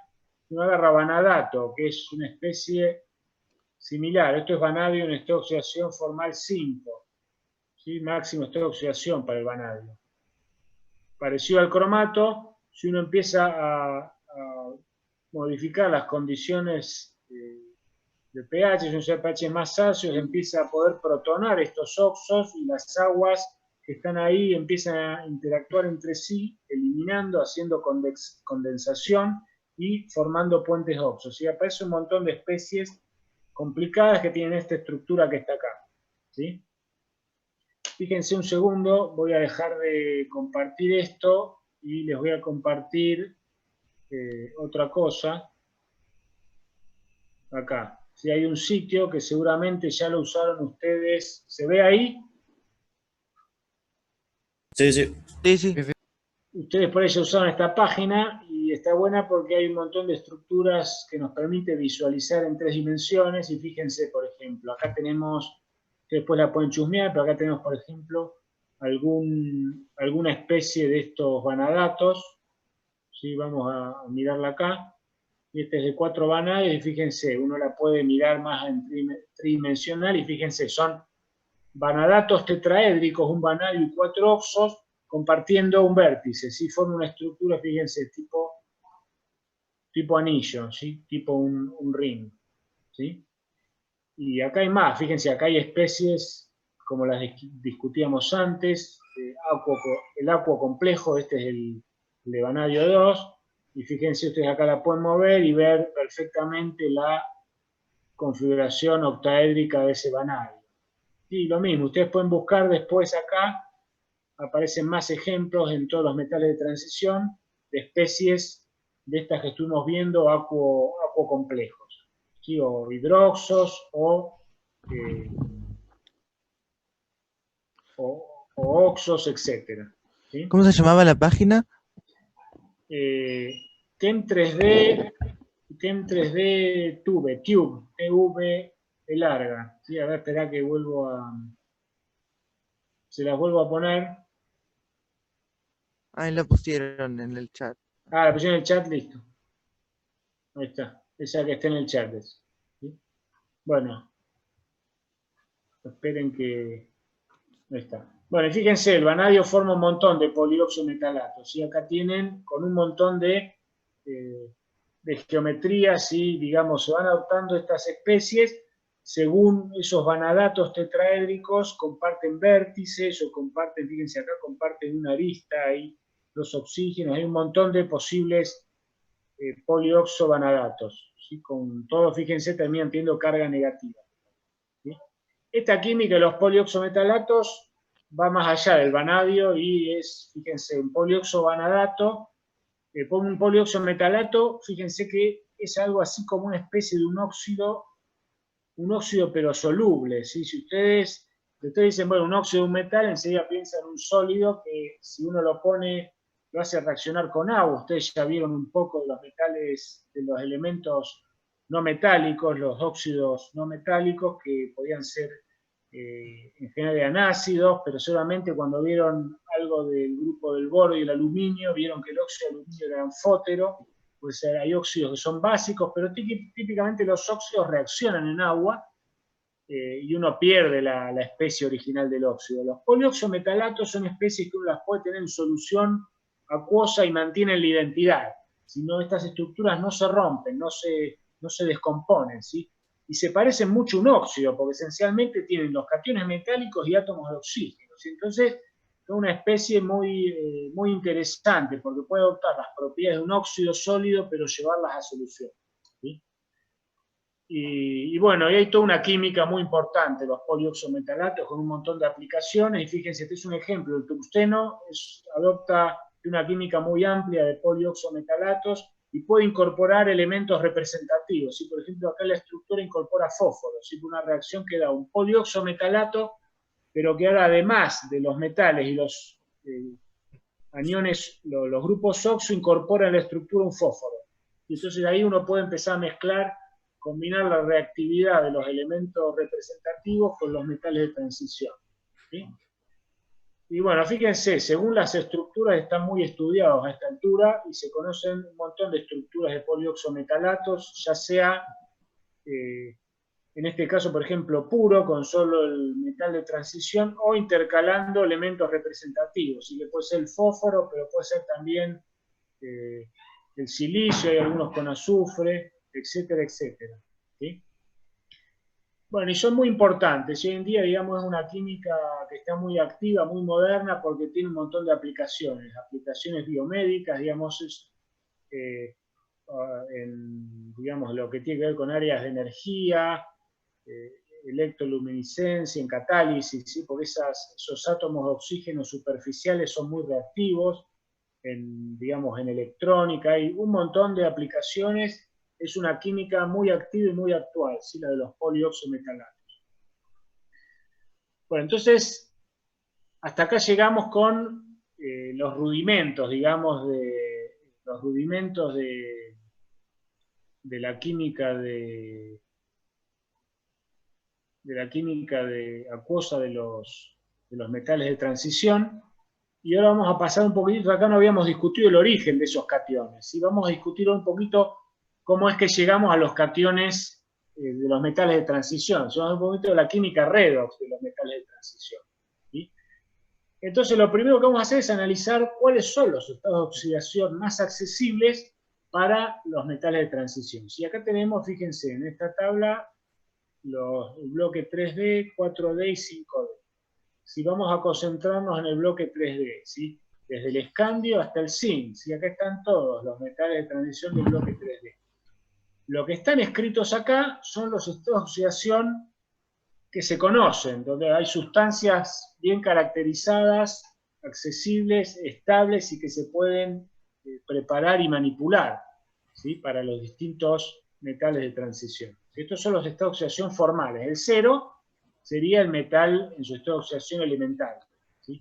El 1 es el catión 1 más, 2 más, 3 más. Recuerden que los estados de oxidación es una formalidad que permite simplificar, por ejemplo, el análisis de las reacciones redox y el número de electrones que se transfieren. Pero no implica que la carga real neta sobre ese metal sea esa. ¿Sí? De hecho, por ejemplo, el que veíamos antes, el cromo 6, la carga neta sobre el cromo claramente no es 6 más. La interacción, la covalencia con los oxígenos hace que haya mucha carga negativa que va sobre el cromo y la carga real sobre el cromo es mucho más baja que 6 más. Entonces, estos son los estados de oxidación formales, ¿sí? O sea que nos están indicando cuántos electrones, de alguna manera, cuántos electrones fueron removidos, ¿sí? del metal. Y fíjense lo que se observa. A medida que uno avanza en la tabla periódica, se mueve a la derecha, se va facilitando la obtención de estados de oxidación más altos. Y de hecho, hasta el manganeso, es posible acceder al estado de oxidación máximo, ¿sí? para ese metal. Recuerden la configuración electrónica. Tenemos 4s2, salvo las excepciones del cromo y el cobre, que pasan un electrón a los D, 4s2, 3dn. ¿Sí? Entonces el escandio, por ejemplo, tiene un electrón en el orbital D, o sea que el escandio 3 más perdió los 2 electrones S y el electrón D. ¿Sí? Se quedó sin electrones de valencia. Y de hecho en el escandio el estado de oxidación es 3, ¿sí? Escandio 2 o estado de oxidación más bajos no se conocen, ¿sí? O son rarísimos, ¿sí? Entonces el escandio adopta con mucha facilidad el estado de oxidación máximo del grupo. ¿Por qué máximo? Porque ya no quedan electrones para perder en ese nivel. Los otros son electrones muy internos y no se escapan, ¿sí? Si pasamos al titanio, el titanio tiene 2 S. Sí. en el escanio y todos los de ese grupo no se ven en el estado cero. El estado cero sí es el metal. Sí, es el metal, sí, el estado cero. Lo que pasa es que es muy reactivo. ¿Sí? Cuanto más fácil se adopta el estado de oxidación formal, el metal es mucho más reactivo.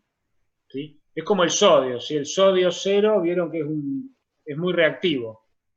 ¿Sí? Se parece mucho a los alcalinos en su tendencia a adquirir con mucha facilidad el estado de oxidación máximo del grupo. ¿Sí? Sí, gracias. Bueno, entonces ahora me muevo al titanio. El titanio, fíjense, puede adoptar esta oxidación 2, 3 y 4. El titanio 2 más perdió los 2 electrones S. Si le quedan los 2 electrones D. Si pierde un electrón D más, titanio 3 más. Y si pierde los 2 electrones D, titanio 4. Esta oxidación máximo para el grupo. ¿Sí? Así seguimos. ¿Sí? Los que están en celeste acá son los estados de oxidación más comunes. De alguna manera, donde las especies son las más habituales de encontrar, pero no significa que los otros no existan. ¿Sí? Entonces, a medida que nos movemos a la derecha en la tabla periódica, es posible ir adquiriendo el estado de oxidación máximo del grupo. Si ahora vamos a ver más adelante que se adquiere, pero con más dificultad. Por ejemplo, el manganeso en su estado de oxidación máximo 7 más, por ejemplo, la especie más común es el permanganato, es una especie muy fuertemente oxidante, quiere decir que esa oxidación es menos estable que los de oxidación más bajos. La especie existe, pero es reactiva, lo mismo para el cromo 6. El escandio 3, al contrario, existe y es estable, no es tan reactivo, no es tan oxidante. Ahora, una vez que llegamos a la mitad, fíjense que el manganeso está en la mitad y nos vamos hacia la derecha, se empieza a revertir esa tendencia. Si el estado de oxidación máximo ya no es, directamente no se puede acceder. Si no existen, no se conocen especies de hierro 8, ¿sí? Mucho menos cobalto 9 o níquel 10. ¿Sí? De hecho, fíjense, el cobalto 4 y no se conocen especies más para adelante. Y la tendencia a llegar a esta oxidación máximo disminuye fuertemente. ¿Cómo se explica esto? Bueno, esto se explica esencialmente por la evolución de la carga nuclear efectiva. ¿Sí? Al empezar, como hay electrones disponibles, el estado de oxidación máximo se puede ir adquiriendo, ¿sí? Porque están los electrones disponibles. Pasa cada vez con más dificultad. ¿Por qué? Porque al moverme a la derecha se incrementa la carga en el núcleo, porque voy agregando un protón en el núcleo, y los electrones orbitales 3D, siempre ustedes recuerden que electrones en el mismo nivel del electrón externo no son los mejores apantallando, ¿sí? Los electrones internos en niveles interiores apantallan mucho mejor. ¿Sí? Entonces, al moverme a la derecha de la tabla periódica, hay un aumento en la carga nuclear efectiva. ¿Sí? El aumento en la carga del núcleo no es compensado con el apantallamiento de los electrones D y por lo tanto hay un incremento paulatino de la carga nuclear efectiva que hace que se dificulte, de alguna manera eso hace que la energía de ionización aumente y en definitiva se dificulte la remoción de los electrones. Entonces eso hace que a medida que avanzo, la remoción sucesiva de electrones se ve dificultada y entonces tengo esta tendencia que se observa acá. ¿Sí? ¿Qué pasa cuando uno baja ahora en los grupos de la tabla periódica? Bueno, lo que se observa, fíjense, un comportamiento parecido, pero fíjense que al ir hacia más abajo aparecen la accesibilidad a estas oxidación más grandes, se hace notoria. ¿Eso por qué? Bueno, porque el electrón está en un nivel más externo, ¿sí? Entonces la interacción con el núcleo es menor por estar en un nivel más externo, entonces las energías de ionización disminuyen un poco y entonces al ir hacia abajo en la tabla periódica aumenta la facilidad de acceder a estados de oxidación más grandes. ¿Sí? Por ejemplo, fíjense, el rutenio y el osmio, que son del grupo del hierro, pueden acceder al estado de oxidación máximo del grupo, cosa que el hierro no podía. El rodio y el iridio del cobalto llegan hasta el estado de oxidación 6. ¿Sí? Muy bien. Pero una pregunta, Sí. o sea, el Z hace que explica por qué los últimos tienen una oxidación más pequeño, pero ¿por qué el manganeso tenía mayor? ¿Por qué el manganeso tiene? Porque está disponible a medida que vos avanzás acá, a medida que vos te mueves a la derecha, los metales de tensión tienen más electrones D. Y el manganeso tiene 5 electrones D, a diferencia del titanio que tiene 2. Entonces, hay más electrones D y todavía a esta altura de la tabla periódica pueden ser removidos. Claro, ¿sí? la carga Es formando es... oxidante, pero se pueden remover. Ok. ¿sí? El Z efectivo no es tan fuerte. Claro, hay un compromiso, digamos. A medida que uno se mueve a la derecha, hay más electrones D para ser removidos, porque se van agregando electrones D, y todavía la carga nuclear efectiva no es suficientemente grande para hacer totalmente inviable desde la termodinámica la remoción de todos esos electrones. ¿sí? Ok, gracias. Bueno, y acá tenemos un diagrama de Frost. Si ustedes ya vieron diagramas de Frost, tengo entendido, ¿no? Sí, sí. Ok, entonces este es un diagrama de Frost, y como ustedes recordarán, es un diagrama de Frost para los metales 3D. ¿sí? Y fíjense que acá vemos lo que estuvimos discutiendo antes, ahora están más explícitas las especies, pero observamos la tendencia anterior. Fíjense, recuerden que un diagrama de Frost, el punto que está en el mínimo es la especie, es la oxidación más estable, ¿sí? Para esa especie. Entonces, fíjense, el escandio tiene la oxidación 3 más abajo de todo. El titanio sigue teniendo la oxidación 3 más, es el más estable, pero aparece la oxidación del grupo, es accesible. Fíjense que es relativamente accesible. Esta especie no es tan oxidante. Recuerden que las pendientes que unen estos puntos, estas pendientes indican, me están dando el E0, ¿sí? El E0 de esta cúpula. O sea que cuanto mayor la pendiente, mayor la capacidad oxidante de la especie. Fíjense que esta pendiente es baja, moderada. Pasamos al vanadio, de vuelta. La especie más estable está acá, 3 más, pero las especies de esta oxidación más altos todavía son accesibles. Y a medida que nos acercamos al manganeso y vamos hacia arriba, vamos observando que incluso el estado de oxidación 3 más se vuelve, no deja de ser el más estable, y el más estable pasa a ser el 2 más, y los estados de oxidación más altos cada vez se puede acceder, pero empiezan a ser especies oxidantes, ¿sí? Porque miren las pendientes que tienen, están arriba y con altas pendientes. Y cuando paso al hierro, fíjense, este es el hierro en esta oxidación 6, esta especie de ferrato, y es una especie fuertemente oxidante, y para el cobalto y las sucesivas directamente para el níquel, fíjense, ni siquiera en este Frost aparece la especie 3 más y 4 más, y van desapareciendo los de esta oxidación más altos. ¿sí? Entonces este Frost condensa, compacta la información que discutíamos antes para los metales 3D. Y fíjense que esto de los estados de oxidación altos del grupo parece como una generalidad, pero permítanme que les muestre un segundo, que es una materia en estudio al día de hoy. Fíjense, les voy a mostrar acá una publicación. Ustedes saben que los resultados científicos ¿están viendo ahí la pantalla? Sí. Sí, sí, sí. Ustedes saben que los resultados científicos se publican en revistas que son revisadas por científicos en otros lugares del mundo, y así se validan los resultados y se difunden. Fíjense, esto que está acá es una publicación de una de las revistas más prestigiosas, importantes, que es Science. ¿sí? Esto es de ahora, fíjense, octubre del 2020. ¿sí? Science, una de las revistas más importantes en ciencia en el mundo, y fíjense de qué se trata el trabajo. Se trata de identificación de un complejo de hierro 6. ¿sí? Si ustedes después, esto ustedes lo pueden buscar en internet, y si usan esa página rusa, pueden llegar a la cita. Esta es la cita, ¿sí? de la revista Science. Esto es lo que indica cuál es el volumen, la página, el año. Y se trata de este compuesto. ¿sí? Caracterizaron un compuesto de hierro 6.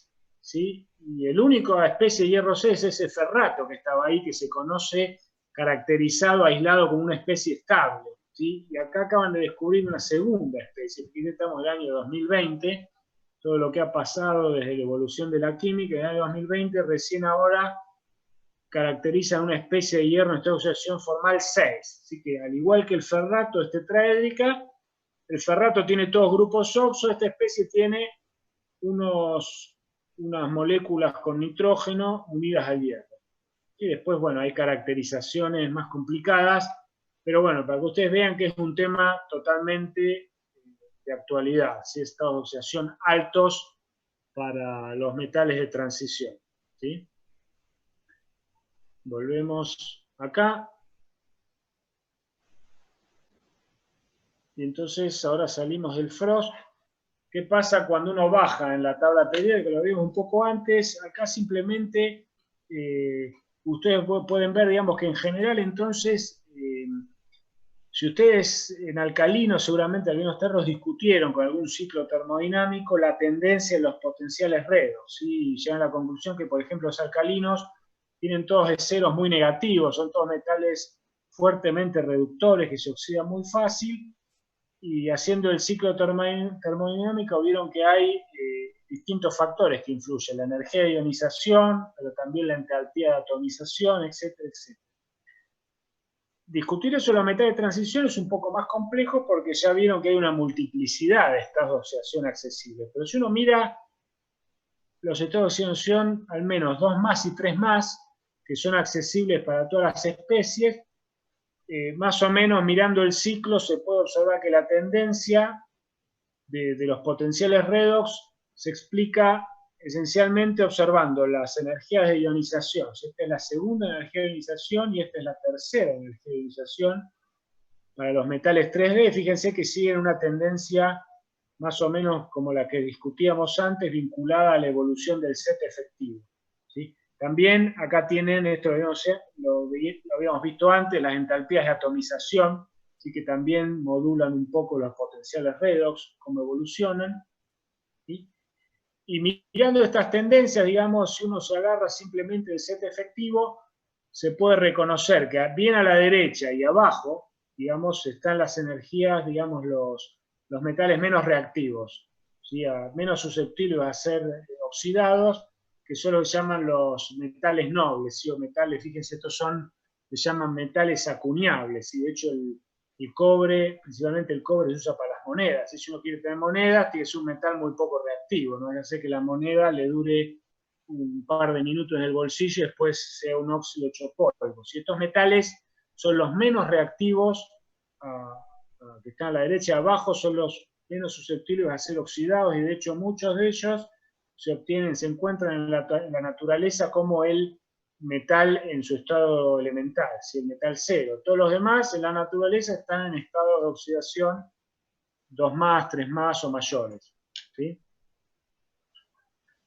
Bueno, miremos un poquitito entonces, por ejemplo, si agarramos la cupla redox, esta oxidación elemental 2 más, ¿sí? La formación de los cationes 2 más. Acá tienen los C0s, ¿sí? Para el bloque 3D, y fíjense que esencialmente, salvo algunas pequeñas excepciones acá, que ya se verá más adelante, lo van a discutir cuando veamos estructura electrónica en compuestos de coordinación, salvo estas pequeñas irregularidades acá, la tendencia es que a medida que me muevo a la derecha, el estado de oxidación L0 sube, eso significa que la especie es más oxidante, ¿sí? Tiene mayor tendencia a reducirse, o sea que mi reacción está favorecida a la derecha, ¿sí? A mayor L0, mayor tendencia de la especie a ser mayor tendencia a ser oxidante, más facilidad en reducirse, significa que esta reacción está desplazada a la derecha, está más favorecido el estado de oxidación menor, el 0, respecto del 2 que discutíamos antes, ¿sí? Bueno, y miren acá, esto es otra especie que más o menos sigue esa misma tendencia, ¿sí? La cupla 3 más, 2 más ahora para los cationes metales 3D. Acá tienen los E0s de algunas especies. Y fíjense, vanadio más a la izquierda, cobalto más a la derecha, más o menos para esta cupla 2 más, 3 más, se sigue la misma tendencia. Mira que voy a la derecha, el potencial redox aumenta, ¿sí? La especie es más oxidante. De hecho, acá tienen un diagrama de Purvé. Ustedes a esta altura estoy seguro que ya vieron esto que se llama la zona de estabilidad del agua, que si ustedes recordarán, los C0s de las cuplas que caen por acá desde el punto de vista termodinámico tienen que oxidar al agua liberando oxígeno, y las que están acá reducen al agua desprendiendo hidrógeno. Fíjense que estas especies, vanadio y cromo, deberían caer en esta zona que está acá, y el cobalto cae en esta zona que está acá. Bueno, recuerden, acá hay solo un par de ejemplos. Recuerden que para ver la evolución definitiva de una reacción química no alcanza solo con la termodinámica, hay que ver que la reacción sea rápida, ¿sí? Esta que está acá, por ejemplo, tener el cobalto 3+, acuoso, lo que sería el acuo complejo, 6 aguas. Recuerden, el acuo complejo de cobalto 3+, tiene un potencial redox altísimo, ¿sí? 1,92. Cobalto está bien a la derecha en el bloque 3D, y efectivamente oxida el agua, o sea, la reacción es suficientemente rápida como para en un par de minutos, si uno pone cobalto 3+ en solución acuosa, oxida el agua desprendiendo oxígeno, y lo que queda es el cobalto 2+ acuoso. Al contrario, el vanadio 2+ acuoso, que está a la izquierda, es una especie reductora, si debería reducir al agua liberando hidrógeno. Esta reacción es muy lenta. Si uno puede tener vanadio 2+ acuoso siempre que esté en ausencia de oxígeno, tiene que remover el oxígeno de la solución, porque si no el oxígeno lo oxida de vanadio 2 a vanadio 3. En ausencia de oxígeno, si uno controla la atmósfera, el vanadio 2+ acuoso es suficientemente estable, porque esta reacción de reducción del agua para dar hidrógeno es muy lenta, ¿sí? Entonces, estos son algunos ejemplos de reacciones redox en solución acuosa de estas especies. Y fíjense, acá hay un detalle de un diagrama de Frost para discutir la evolución al bajar en el grupo. Fíjense el cromo, que es el bloque 3D, primer serie de transición.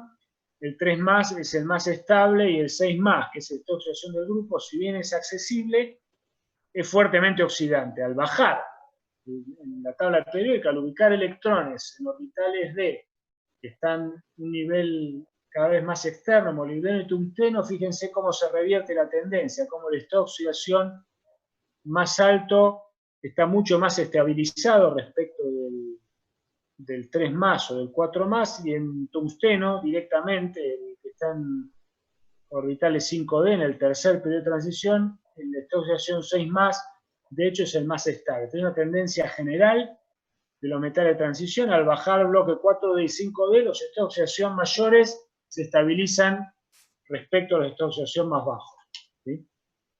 Y eso se explica porque los electrones se ubican en orbitales más externos, las energías de ionización disminuyen notablemente, ¿sí? Por simplemente ubicar electrones orbitales mucho más extendidos, mucho más alejados del núcleo, ¿sí? Bueno, esto lo van a trabajar con detalle en, digamos, la química redox de los metales de transición. Se puede compactar, resumir muy bien en diagramas de Courbet, que a diferencia de los elementos representativos que ustedes estuvieron discutiendo hasta acá, son más complejos, ¿sí? Porque aparece una multiplicidad de estados de oxidación, que antes por ahí no existía. La química en solución acuosa de los metales de transición, la química redox, es complicada, pero se resume muy bien en un diagrama de Courbet. Acá tiene una página, un link, un sitio web, donde se pueden construir para los distintos metales de transición, cambiando la concentración, incluso los diagramas de Courbet. Si esto lo van a trabajar en más detalle en clase de problemas y en taller, pero a reglas generales, fíjense qué ocurre. Arriba, potenciales altos, obviamente tenemos las especies, los estados de oxidación más oxidados, estados de oxidación mayores. Abajo, el metal en estado de oxidación elemental, ¿sí? Y por el medio van a ir apareciendo los intermedios. Cuando nos movemos a la derecha, aparecen los equilibrios dependientes del pH. Entonces, cuando tenemos los cationes, como discutimos antes en hidrólisis, aparecen los fenómenos de hidrólisis, ¿sí? A pHs alcalinos se desprotonan las aguas en la evaporación del centro metálico, y pueden aparecer especies con oxidrilos. Por ejemplo, los hidróxidos, ¿sí? Acá se insolubilizan. Estos son cuando uno deprotona 3 aguas, en la esfera de coordinación, genera 3 oxidrilos que compensan la carga total del catión 3+, la carga es neutra, y esas especies suelen insolubilizarse y precipitar y dar sólidos. Lo mismo pasa para el hierro. Fíjense que Acá en este diagrama de Purvé vemos lo que discutíamos antes, el carácter ácido del catión. Fíjense, el hierro, mayor carga, mayor poder polarizante, hierro 3+, que hierro 2+, y por lo tanto el pKa, que está acá, esta línea vertical me indica el pH al cual se le protona, esto se vincula con el pKa. El pKa, el pH del hierro 3+, es mucho menor que el del hierro 2+. Y acá estamos viendo en este diagrama de Purvé, ahí disfrazado, escondido, la fuerza ácida del hierro 3+ respecto al hierro 2+. ¿Sí? Y después, bueno, acá aparecen pendientes que tienen que ver con estas semireacciones, ¿sí? Que vinculan el hierro 2+ con el oxidrilo. Si uno escribe la semireacción, el potencial, el E, si uno escribe la ecuación de Nernst, aparece dependiendo de la concentración de protones, y por eso las pendientes dejan de ser horizontales y empiezan a ser curvas. Y todo esto, lo que tiene que ver con diagrama de Purvé y la química redox, lo van a discutir en más detalle en los problemas y en los talleres. ¿Sí? Fíjense que ese diagrama de Purvé puede ser, acá está el ejemplo del cromo, aparecen muchas más especies y cada vez se puede hacer más sofisticado, ¿sí?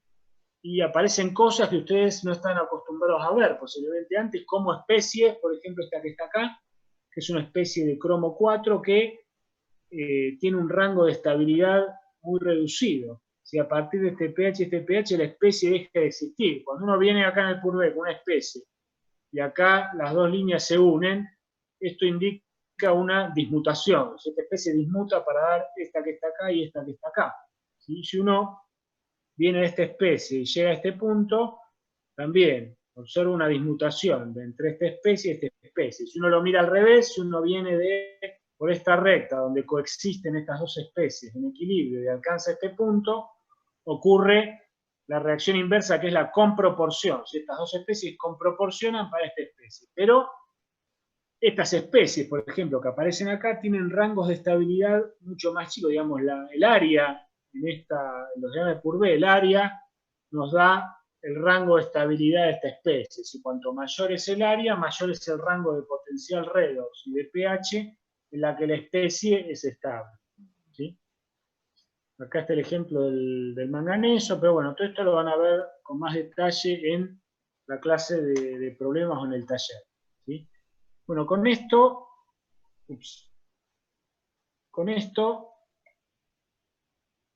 vamos a terminar por hoy. Sí, ya estamos más o menos en el horario, y la vez que viene vamos a completar lo que estuvimos viendo de metales de transición. Va a ver un poquitito algo de óxidos de metales de transición y su importancia, y vamos a ver después un poco de metalurgia, ¿sí? Cuál es el proceso por el cual se llega desde el mineral a el metal en su estado elemental, cero. Así que es un proceso con un impacto industrial altísimo. Y así que bueno, vamos a ver si para la próxima podemos hacer la clase un poquitito más interactiva, si ustedes no se sientan inhibidos de interrumpir y preguntar. ¿Sí? ¿Alguien quiere ahora, tiene alguna pregunta, alguna consulta?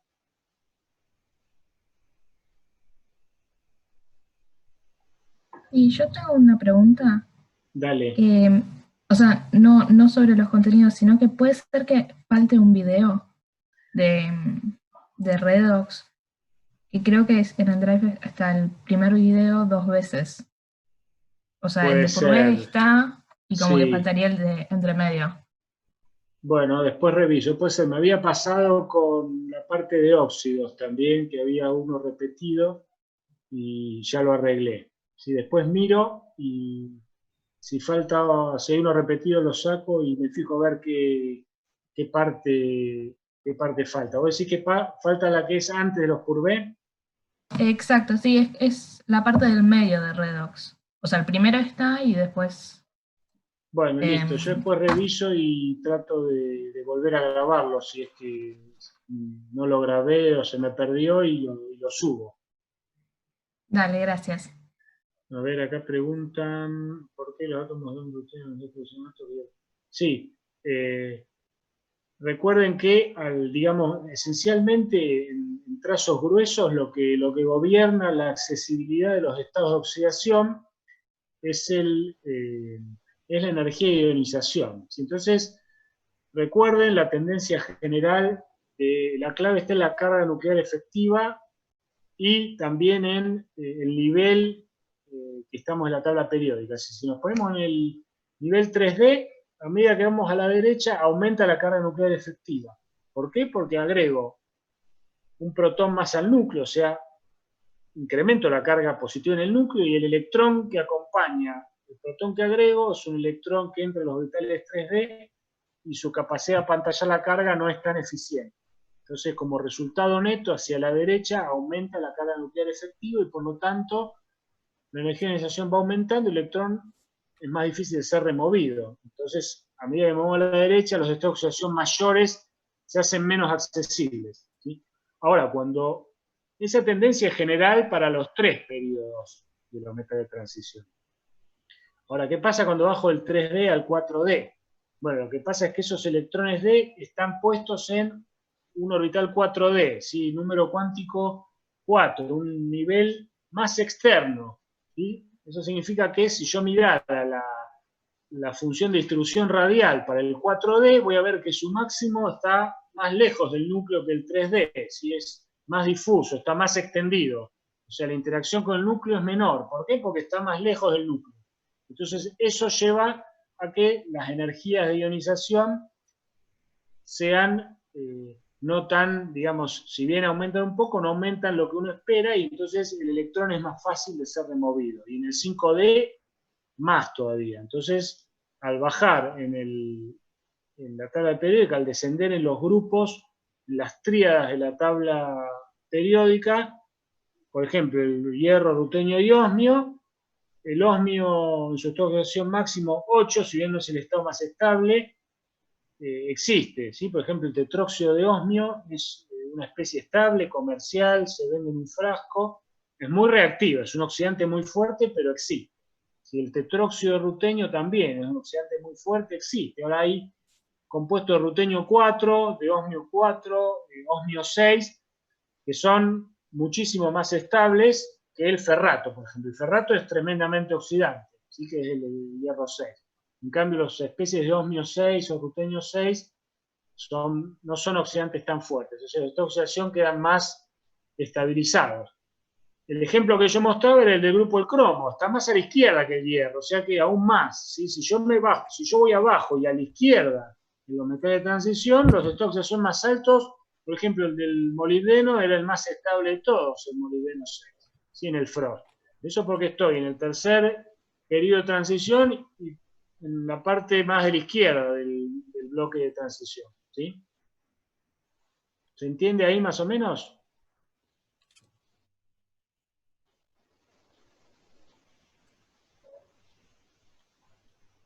Ok, bueno, ¿alguien tiene alguna pregunta más? Bueno, igual seguramente van a seguir, me imagino que las clases de problemas son un poco más interactivas, ¿sí? Pero no se sientan inhibidos de preguntar, sino cada pregunta que parece más tonta o lo que sea, o más básica, puede ser útil para todos o puede esconder algo que yo no dije o algo más interesante. ¿Sí? Así que no hay problema en que interrumpan todo lo que sea, todo lo que necesiten, ¿sí? Durante la clase o pregunten, ¿sí? Bueno, listo. Si no hay más preguntas, entonces las seguimos el jueves. ¿Sí? Voy a ver si puedo agregar después ese video que me decían que está repetido, ¿sí? Así que bueno, listo. Los dejo. Saludos. Que sigan bien y sigan estudiando, ¿sí? Gracias, hasta luego. Muchas gracias. Chao, buen Chao. día. Chao, nos vemos. Chao.